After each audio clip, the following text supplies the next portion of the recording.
High everyone, welcome back to my channel beauty review Sharmishtha. কিন্তু খুব একটা স্পেশাল ভিডিও নিয়ে চলেছি। থাম্বনেল টাইটেল দেখে তোমরা বুঝতেই পেরে গেছো, হ্যাঁ, যাদের প্রচুর পরিমাণে অয়েলি স্কিন, খুব ঘাম হয়, কোনো মেকআপ করতে পারো না, কীভাবে মেকআপ করলে তোমাদের মেকআপটা এরকম টাইপের লং লাস্টিং হবে, সেই সব ট্রিকের সাহায্যে কিন্তু আজকে আমি মেকআপ লুকটাকে কমপ্লিট করেছি। দুর্গাপুজোয় যে কোনো অকেশনে তোমরা এটা করতে পারো, ষষ্ঠীতে করতে পারো, সপ্তমীতে এই মেকআপ লুকটা ট্রাই করতে পারো, অষ্টমীতে করতে পারো, নবমীতে করতে পারো, দশমীতেও তোমরা কিন্তু এই মেকআপ লুকটা ট্রাই করতে পারো। এছাড়া কিন্তু ভীষণ ভালো ভালো ট্রিক আমি তোমাদেরকে ভিডিওর মাধ্যমে শেয়ার করে দিই, যাতে তোমাদের অয়েলি স্কিন থাকলে তোমরা মেকআপটাকে ঠিকঠাক করতে পারো। ভিডিওটাকে স্কিপ না করে সম্পূর্ণ ভিডিওটা দেখতে থেকে আমার সাথে থেকে আমার পাশে থেকে ভিডিওটা যাতে লাইক করে দিও। ডেফিনেটলি কিন্তু কমেন্ট বক্সে জানিও ভিডিওগুলো তোমাদের কেমন লাগছে, তোমরা কী কী ভিডিও দেখতে চাও সেটাও কিন্তু অবশ্যই জানাতে হবে। তো চলো বেশি বক না করে ফাইনালি দেখে নেওয়া যাক আমি এই মেকআপ লুকটাকে কীভাবে ক্রিয়েট করলাম। প্রথমেই শুরু করছি কিন্তু গুড ভাইবসের গ্রিন টি টোনার দিয়ে। যাদের অয়েলি স্কিন আছে তারা অবশ্যই এই টোনারটাকে একবার হলেও ব্যবহার করে দেখতে পারো, তোমাদের স্কিনের জন্য একদম ঠিকঠাক চলে যাবে। তারপরে তোমাদেরকে ব্যবহার করে নিতে হবে যে কোনো অয়েল ফ্রি ময়শ্চারাইজার বা যে কোনো অয়েল ফ্রি ক্রিমও ব্যবহার করতে পারো। তো আমার কাছে ছিল মামা আর্থের টিটি ফ্রি অয়েল ফ্রি ময়শ্চারাইজার, সেটাকে আমি ব্যবহার করে নিয়েছি। এটা কিন্তু ভীষণ ইম্পর্টেন্ট, যাদের অয়েলি স্কিন আছে তাদের কিন্তু অয়েল ফ্রি যে কোনো ময়শ্চারাইজার ব্যবহার করতে হবে। তারপরে আমি নিয়ে নিলাম কিস বিউটির একটা গ্লো দেওয়ার প্রাইমার। যাদের অয়েলি স্কিন আছে তাদেরকে বলবো তোমরা এটা একবার ব্যবহার করে দেখতে পারো, এটা অসাধারণ কাজ করে, তোমাদের স্কিনে যে দুর্দান্ত তোমরা একটা এফেক্ট পেয়ে যাবে।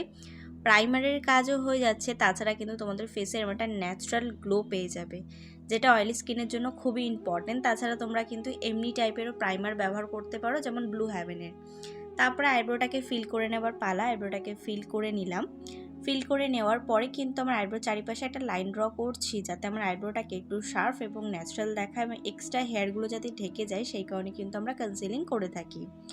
ফাউন্ডেশনের জন্য সব থেকে কম দামি ফাউন্ডেশন দেখাচ্ছি, কারণ সবার কাছে সবসময় দামি দামি এফোর্ট দেওয়া ফাউন্ডেশন ব্যবহার করার মতো সামর্থ্য থাকে না। তারা কিন্তু ব্লু হ্যাভেনের ফাউন্ডেশন দিয়েও অয়েলি স্কিনে মেকআপ করতে পারো। শুধু আমি যেইভাবে বলছি সেইভাবে যদি কেয়ার করে করো তাহলে কোনো অসুবিধা হবে না।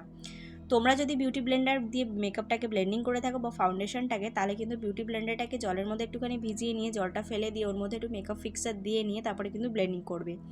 আর যদি তোমরা ব্রাশ দিয়ে মেকআপটাকে ব্লেন্ডিং করে থাকো তাহলে অবশ্যই ব্রাশের মধ্যে একটুখানি মেকআপ ফিক্সার দিয়ে নেবে, তারপরে কিন্তু তোমরা ব্লেন্ডিংটা করতে পারো।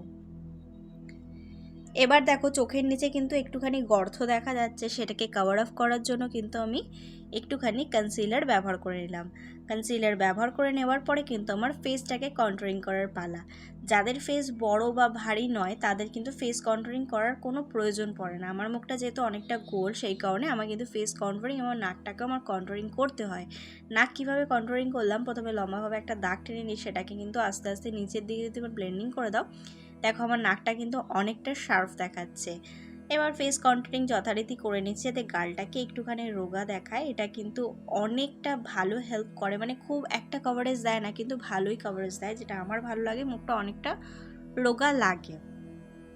এবার চলে যাচ্ছি ব্লাশারের পালায়। ব্লাশার কিন্তু সবসময় যেখানে ফেস কন্ট্রোলিং করো তার ঠিক ওপরে কিন্তু ব্লাশারটা অ্যাপ্লিকেশন করতে হয়। অনেকেই জানে না, দুটোকে মিশিয়ে ফেলে, একেবারে ভালো লাগে না দেখতে। একটুখানি দেখে নাও কীভাবে আমি অ্যাপ্লিকেশন করছি, তাহলে তোমাদের কোনো অসুবিধা হবে না।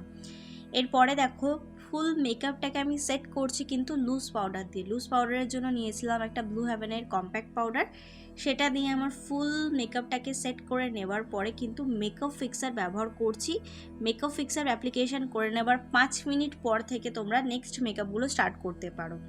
প্রথমেই ব্যবহার করে নিচ্ছি চোখের নিচে লুজ পাউডার, এবং ফেস কন্ট্রোলিং যেখানে করেছিলাম ঠিক তার নিচে কিন্তু অ্যাপ্লিকেশন করে নিলাম লুজ পাউডার। লুজ পাউডারের জন্য নিয়েছিলাম সুগারের একটা লুজ পাউডার। এবার চলে আসছি আই মেকআপের দিকে। আই মেকআপের জন্য প্রথমে একটা মার্সের ফেস কন্ট্রোলিং প্যালেট থেকে নিয়ে নিলাম ব্রাউন কালার শেডকে। এই কালারের শেডটা অ্যাকচুয়ালি সব জায়গাতে পাওয়া যায়, সেই কারণে আমি এই কালারের শেডটাকে আজকে পিক করলাম। তোমরা যে কোনো আইশ্যাডো, কম দামি বেশি দামি আইশ্যাডোতে কিন্তু এই কালারটা তোমরা পেয়ে যাবে। ব্লেন্ডিং ইজ মাস্ট, যত ভালো ব্লেন্ডিং করতে পারবে এবং যতটা সময় দিয়ে চোখের ওপর ব্লেন্ডিংটা করতে পারবে ততটা সুন্দর কিন্তু তোমাদের আই মেকআপটা দেখতে লাগবে। এরপরে নিয়ে নিলাম কিন্তু একটা ব্ল্যাক কালারের আইশ্যাডো, যেটা সবার মানে যে আইশ্যাডো প্যালেট থাকে তার মধ্যে তোমরা পেয়ে যাবে। এটাকে দিয়ে ভালো করে স্মোক আউট করে নিচ্ছি। প্রথমে বসিয়ে নেবে ভালোভাবে, যতটুকু জায়গায় তোমরা বসাতে চাইছো, বা চোখের এন্ড অবধি বসিয়ে নিলে, বসিয়ে নেওয়ার পরে কিন্তু তোমাদেরকে একটা ব্লেন্ডিং ব্রাশ দিয়ে ওই আইশ্যাডোটাকে ভালো করে ব্লেন্ডিং করতে হবে। ভালো করে ব্লেন্ডিং করবে যাতে কোনো রকম কোনো হার্শ লাইন পড়ে না থাকে। আই মেকআপটা কতটা সুন্দর হয়ে গেল। এই আই মেকআপটার সাথে কিন্তু তোমাদেরকে পরে নিতে হবে হোয়াইট কালারের কাজল। হোয়াইট কালারের কাজলটা কিন্তু একদম চোখের মণি যেখানটা আছে ওইটুকুনি জায়গায় পড়বে, এর বেশি এগোবে না, তাহলে কিন্তু চোখটা দেখতে ভালো লাগবে না। তোমরা চাইলে ফলস ল্যাশ ব্যবহার করতে পারো, আমি ব্যবহার করি না, আমি কিন্তু মাস্কারার ওপরই ডিপেন্ড করে থাকি। তো আমি ডবল কোট করে মাস্কারা ব্যবহার করি। মাস্কারার জন্য আজকে নিয়েছিলাম ব্লু হেভেনের একটা মাস্কারা। তারপরে যে লুজ পাউডারটাকে আমি রেখে দিয়েছিলাম বেকিং করতে, ওটা কিন্তু ক্লিন আপ করে নিচ্ছি। আর একটা কথা তোমাদেরকে বলার ছিল, যখন তোমরা লুজ পাউডারটা ব্যবহার করবে তারপরে থেকে কিন্তু কোনোভাবে পাখা বন্ধ করবে না যতক্ষণ না তোমাদের লুজ পাউডারটা ক্লিন করার সময় হচ্ছে, নাহলে কিন্তু লুজ পাউডারটা ঘামের কারণে কিন্তু তোমাদের চোখের নিচে বসে যেতে পারে।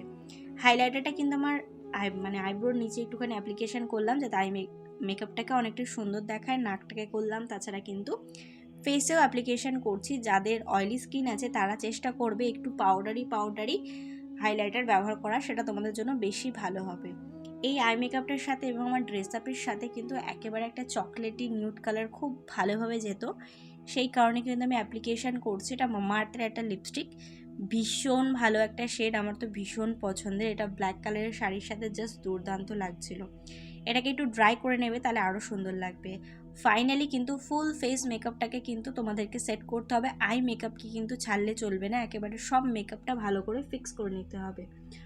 ফাইনালি কিন্তু আমি রেডি হয়ে গেছি। তোমরা কিন্তু যাদের অয়েলি স্কিন আছে, আমি যে নিয়মগুলো বললাম সেগুলো ফলো করে যদি তোমরা মেকআপ করতে পারো, তাহলে কিন্তু তোমাদের মেকআপটা কোনোভাবে গলে যাবে না, কেকি হয়ে যাবে না, বা এক জায়গা দিয়ে উঠে যাবে না, এক জায়গায় কালো দেখাবে না, এক জায়গায় সাদা দেখাবে না। প্রপারলি নিয়মে যদি তোমরা মেকআপ করতে পারো, কম দামি মেকআপ প্রোডাক্ট দিয়েও কিন্তু দুর্দান্ত মেকআপ করা যায়। অবশ্যই তোমরা কিন্তু দুর্গাপুজোটা ট্রাই করো, আমাকে কমেন্টে জানিও। এখনের জন্য টাটা। তো তোমরা কিন্তু দেখতেই পারলে যাদের অয়েলি স্কিন আছে কীভাবে এরকম টাইপের মেকআপ লুক করতে পারো এই দুর্গাপুজোতে। আশা করবো ভিডিওটা তোমাদের ভালো লাগবে এবং কাজে লাগবে। যদি ভিডিওটা তোমাদের কোথাও ভালো লেগে থাকে তাহলে please like share and subscribe to my channel. Subscribe করো, ছোট্ট একটা বেল বাটন আছে ওটাকে হিট করে দিও যাতে আমি কোনো নতুন ভিডিও দিলে সবার আগে নোটিফিকেশন তোমার কাছে আসে। Please subscribe to my channel. Thank you.